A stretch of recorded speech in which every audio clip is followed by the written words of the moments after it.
Assalamualaikum warahmatullahi wabarakatuh.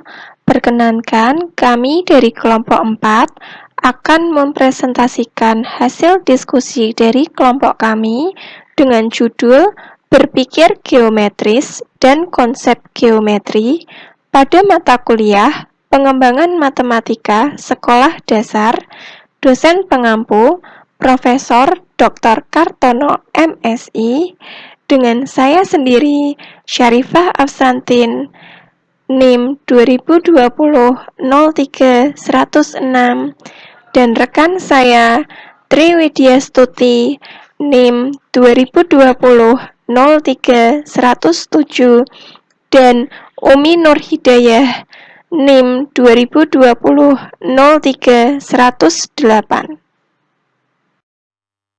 Pemahaman ruang adalah naluri terkait bentuk dan keterkaitan antara bentuk. Seseorang yang memiliki pemahaman ruang mempunyai kepekaan akan aspek-aspek geometri di sekelilingnya dan berbagai bentuk bangun yang terbentuk oleh objek-objek di lingkungan sekitar. Pemahaman ruang meliputi kemampuan dalam penggambaran objek dan kemampuan menghubungkan keterkaitan benda di sekitar dengan bentuk ruang. Konten geometris. 4 tujuan konten geometris sebagai berikut. Yang pertama, bentuk dan properti, mencakup studi tentang properti bentuk dalam 2 dan 3 dimensi. Yang kedua, transformasi, meliputi studi terjemahan, refleksi, rotasi, studi tentang kesimetrian, dan konsep kesamaan. Yang ketiga, lokasi, mengacu pada geometri koordinat. Yang keempat, visualisasi, mencakup pengenalan bentuk dalam lingkungan, mengembangkan hubungan antara objek 2 dan 3 dimensi, dan kemampuan menggambar dan mengenali objek dari perspektif yang berbeda. Teori Van Heel terkait berpikir geometris. Teori ini berdasarkan bentuk dari suatu bangun. Dalam teori ini terdapat beberapa tahapan level. Level yang pertama, visualisasi, yakni menggolongkan bentuk. Level selanjutnya, analisis, yakni memahami sifat-sifat dari bentuk tersebut. Level selanjutnya, deduksi informal, yakni hubungan antara sifat bentuk tersebut. Level berikutnya, deduksi, yakni sistem deduktif dari sifat-sifat bentuk tersebut. Dan yang paling tertinggi adalah level ketepatan, yakni terkait analisis sistem deduktif. Berikutnya, penjelasan terkait tahapan level pada teori Van Heel. Level yang pertama, yakni level 0, visualisasi. Pada level ini, objek pikiran adalah bentuk dan apa yang terlihat. Siswa di sini mengenali dan memberi nama bentuk berdasarkan karakteristik visual dari gambar tersebut. Siswa pada level ini akan memilih dan mengklasifikasikan bentuk berdasarkan penampilannya. Dengan fokus pada penampilan bentuk, siswa dapat melihat bagaimana bentuk itu mirip dan berbeda. Hasilnya, siswa di level ini dapat membuat dan mulai memahami klasifikasi bentuk. Tahapan level berikutnya adalah analisis. Siswa di tingkat analisis mampu mempertimbangkan semua bentuk dalam kelas daripada satu bentuk pada meja mereka. Siswa mampu berpikir tentang apa yang membuat bangun tersebut diberi nama. Misalnya, pada persegi panjang yang memiliki 4 sisi, memiliki 2 pasang sisi berlawanan yang sejajar, dan memiliki panjang yang sama, memiliki 4 sudut siku-siku, dan memiliki 2 diagonal yang kongruen. Tahapan level selanjutnya adalah deduksi informal. Objek pikiran pada tingkat ini adalah sifat-sifat bentuk. Siswa mulai dapat memikirkan tentang bentuk geometris tanpa kendala tertentu. Mereka mampu mengembangkan hubungan antara dan di antara bentuk. Produk pemikiran pada level ini adalah hubungan antar bentuk geometris. Ciri khas dari aktivitas pada level ini adalah disertakannya penalaran logis informal. Selanjutnya adalah level deduksi. Objek pemikiran pada level ini adalah hubungan antar properti objek geometris. Siswa mampu memeriksa lebih dari sekedar properti bentuk. Produk pemikiran pada level ini adalah sistem aksiomatik deduktif untuk geometri. Jenis penalaran menjadi ciri level ini yang dibutuhkan di sekolah menengah. Siswa membuat daftar aksioma dan definisi untuk membuat teorema. Mereka juga membuktikan teorema menggunakan penalaran yang logis, yang diartikulasikan dengan jelas. Pada level ini, siswa mampu memeriksa lebih dari sekedar properti bentuk. Level tertinggi pada teori Van Hill adalah ketepatan. Objek pemikiran pada level ini adalah sistem aksiomatik deduktif untuk geometri. Pada tingkat tertinggi hierarki Van Hill, objek perhatian adalah sistem aksiomatik itu sendiri, bukan hanya pemotongan dalam suatu sistem. Produk pemikiran pada tingkat ini adalah perbandingan dan kontras di antara berbagai sistem aksiomatik geometri. Pada materi selanjutnya akan dijelaskan oleh rekan saya, Ibu Triwidyastuti. Kepadanya, saya persilahkan. Terima kasih. Terima kasih kepada Ibu Titin yang telah memberikan waktunya kepada saya. Saya akan melanjutkan presentasi kelompok kami. Slide selanjutnya yaitu karakteristik tingkat-tingkat Van Hill antara lain. 1. Tingkatan-tingkatan tersebut bertahap. Untuk mencapai satu tingkat, siswa harus melewati tingkat sebelumnya. 2. Tingkatan-tingkatan tersebut tidak tergantung usia. Seorang siswa kelas 3 atau sekolah menengah bisa berada di level 0. 3. Pengalaman geometris adalah faktor tunggal terbesar dalam mempengaruhi perkembangan dalam tingkatan-tingkatan tersebut. 4. Saat pengajaran atau bahasa berada pada level yang lebih tinggi dibandingkan siswa, akan ada kurangnya komunikasi. Seorang siswa mungkin dapat menghafal sebuah bukti geometri, tetapi gagal dalam membuat langkah-langkah atau memahami logikanya. Implikasi untuk instruksi belajar geometri. Instruksi di level 0. Kegiatan instruksional dalam geometri yang sesuai untuk level 0 harus 1. Libatkan banyak pemilihan dan pengklasifikasian. Melihat caranya, bentuknya sama dan berbeda adalah fokus utama level 0. Saat siswa mempelajari lebih banyak konten, hubungan yang mereka sadari akan menjadi lebih canggih. 2. Siswa membutuhkan banyak kesempatan untuk menggambar, membangun, membuat, menyatukan atau menyusun, dan membongkar atau menguraikan bentuk-bentuk dalam 2 dan 3 dimensi. Kegiatan ini harus dibangun di sekitar karakteristik khusus atau properti, sehingga siswa mengembangkan pemahaman tentang properti geometris dan mulai menggunakannya. Instruksi di level 1. Kegiatan instruksional dalam geometri yang sesuai untuk level 1 harus 1. Berfokus lebih pada sifat-sifat bentuk daripada identifikasi sederhana. Ketika konsep geometri yang baru dipelajari, jumlah sifat-sifat dari bentuk dapat dikembangkan. 2. Terapkan ide-ide ke seluruh kelompok bentuk. Contoh, semua persegi panjang, semua prisma, daripada model-model bentuk per individu.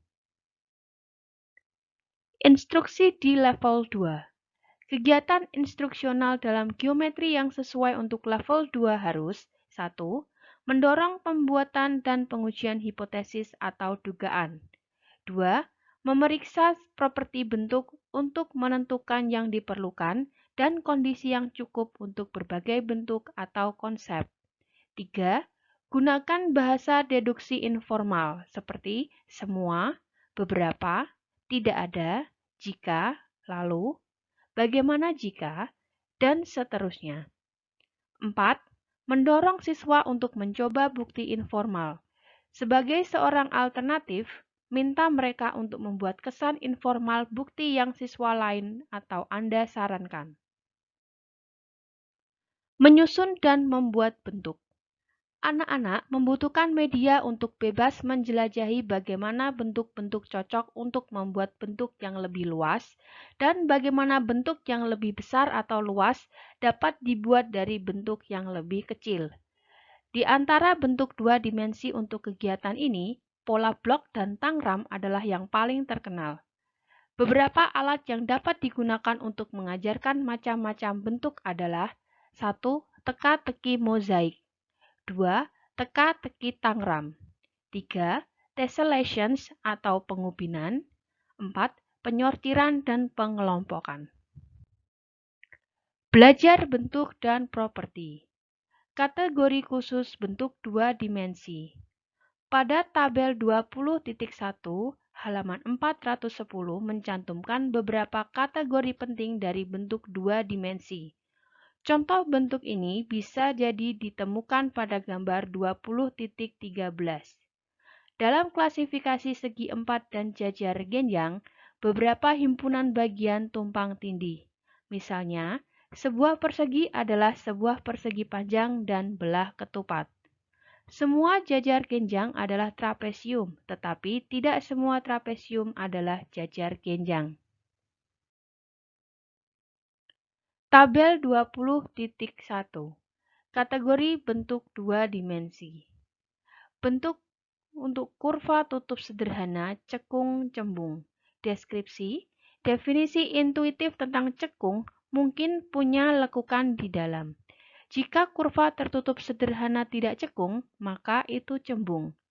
Definisi yang lebih tepat dari cekung mungkin menarik untuk dieksplorasi dengan siswa tingkat atas. 2. Bentuk simetris non-simetris. Deskripsi, bentuk mungkin memiliki satu atau lebih simetri garis dan punya atau tidak punya simetri putar. Konsep-konsep ini membutuhkan penyelidikan yang lebih rinci. 3. Bentuk segi banyak.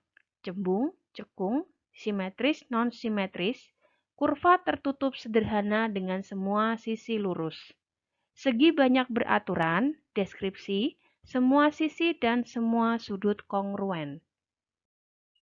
Bentuk segitiga. Deskripsi, segi banyak dengan 3 sisi. Bentuk segitiga diklasifikasikan berdasarkan sisi. Menjadi yang pertama, segitiga sama sisi. Deskripsi, semua sisi kongruen. 2. Segitiga sama kaki. Deskripsi, setidaknya 2 sisi kongruen. Ketiga, segitiga sisi tak sama panjang.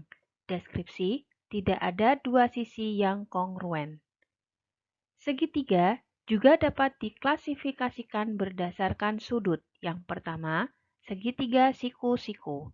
Deskripsi, memiliki sudut siku-siku. Yang kedua, segitiga lancip. Deskripsi, semua sudut lebih kecil dari sudut siku-siku. Yang ketiga, segitiga tumpul. Deskripsi, satu sudut lebih besar dari sudut siku-siku. Segi empat cekung. Deskripsi, segi banyak cekung 4 sisi. Layang-layang. Deskripsi, 2 pasang berhadapan sisi dekat kongruen. Trapesium.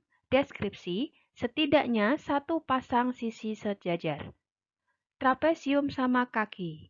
Deskripsi, sepasang sisi yang berlawanan kongruen. Jajar genjang. Deskripsi, 2 pasang sisi sejajar. 4 persegi panjang.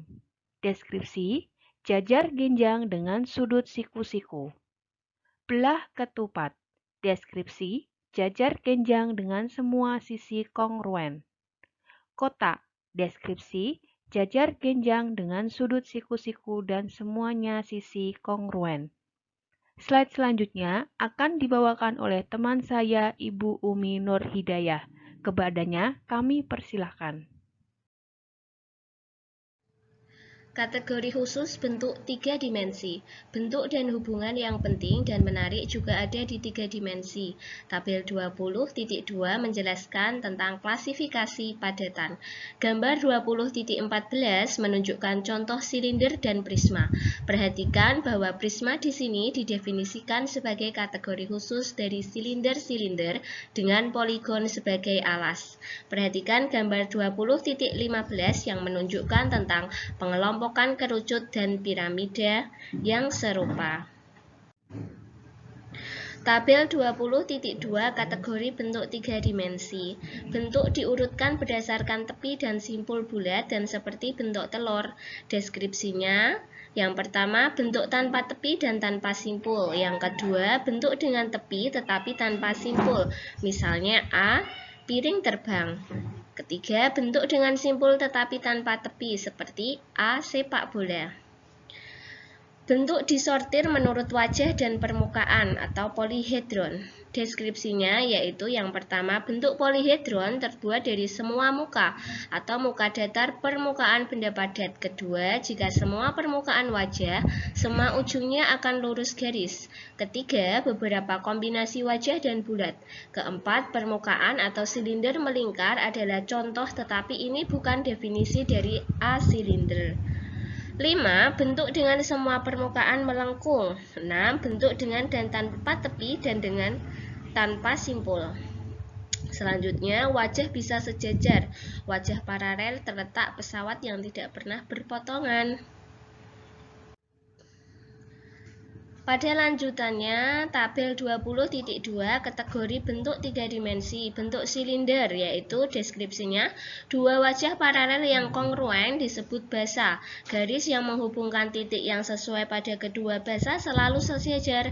Garis sejajar ini disebut dengan elemen dari silinder, semua sisi dan semua sudut kongruen. Silinder benar. Silinder benar deskripsinya yaitu silinder dengan elemen tegak lurus pangkalan. Silinder yang tidak benar silinder adalah silinder miring. Prisma deskripsinya yaitu silinder dengan poligon untuk alasnya. Semua prisma adalah wadah khusus dari silinder. Bentuk prisma segi 4 deskripsinya adalah silinder dengan persegi panjang untuk alas. Bentuk kubus deskripsinya yaitu prisma persegi dengan sisi persegi. Bentuk kerucut deskripsinya padatan dengan tepat satu wajah dan titik sudut itu tidak di wajah. Garis lurus dapat diambil dari apa saja. Arahkan ke tepi alas ke puncak. Basis dapat berbentuk apa saja semua. Titik puncak tidak harus langsung di atas dasar. Bentuk kerucut melingkar deskripsinya yaitu kerucut dengan alas melingkar. Kerucut dengan poligon sebagai alas. Semua wajah bergabung dengan puncak adalah segitiga. Bentuk piramida. Piramida diberi nama berdasarkan bentuknya alas. Piramida segitiga, persegi piramida, piramida segi 8, dan sebagainya. Semua piramida adalah kasus khusus kerucut. Belajar tentang transformasi. Kita bisa memperhatikan gambar 20.25. Nah, di situ transformasi adalah perubahan posisi atau ukuran bentuk. Gerakan yang tidak mengubah ukuran atau bentuk benda yang digerakkan disebut gerakan kaku. 3 transformasi yang dibahas dalam gerak kaku adalah terjemahan atau slide, refleksi atau flip, dan rotasi atau belokan. Nah, pada gambar 20.25 kita dapat menggunakan bentuk non-simetris untuk memperkenalkan istilah-istilah ini. Aktivitas gerak manusia yang dijelaskan selanjutnya juga bisa digunakan untuk memperkenalkan siswa pada istilah geser, balik, dan putar. Dalam aktivitas, rotasi dibatasi pada 1/4, setengah, dan 3/4 putaran searah jarum jam. Pusat belokan akan menjadi pusat gambar. Refleksi akan dibalik vertikal atau garis horizontal. Belajar tentang lokasi. Standar lokasi dalam prinsip dan standar mengatakan bahwa siswa harus menentukan lokasi dan mendeskripsikan spasial hubungan menggunakan geometri koordinat dan sistem representasi lainnya. NCTM 2000 P42. Setelah perkembangan awal istilah tentang bagaimana objek ditempatkan ke objek lain, misalnya bola berada di bawah meja, lokasi kegiatan melibatkan analisis jalur dari titik ke titik seperti pada peta dan penggunaan sistem koordinat. Nah, pada gambar 20.35 itu menjelaskan tentang bagaimana menggunakan dua angka untuk menunjukkan titik potong pada gizi. Angka pertama menunjukkan seberapa jauh harus bergerak ke kanan. Kedua, angka menunjukkan seberapa jauh Anda harus naik. Untuk anak kecil, gunakan kata-kata angka 3 pada kanan dan 0 atas. Pastikan untuk memasukkan 0 dalam pendahuluan Anda. Pilih salah satu grid dan minta siswa memutuskan nama dua nomor titik itu. Jika poin Anda ada di 2.4 dan siswa salah katakan 4, 2, lalu cukup tunjukkan di mana intinya itu mereka menamai.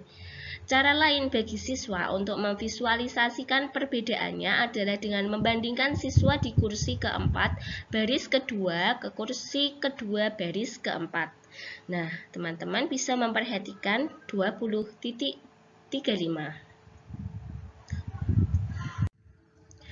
Belajar tentang visualisasi. Visualisasi disebut geometri dilakukan dengan mata pikiran. Ini melibatkan kemampuan untuk menciptakan mental gambar bentuk dan kemudian memutarnya secara mental. Memikirkan tentang bagaimana penampilan mereka dari perspektif yang berbeda dalam memprediksi hasil berbagai transformasi.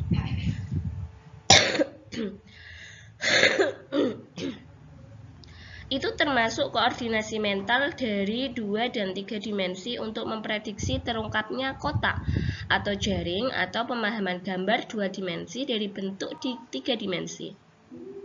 Setiap kegiatan yang menuntut siswa untuk memikirkan suatu bentuk mental, untuk memanipulasi atau mengubah bentuk mental, atau untuk mempresentasikan bentuk seperti yang terlihat secara visual akan berkontribusi dalam pengembangan keterampilan visualisasi siswa.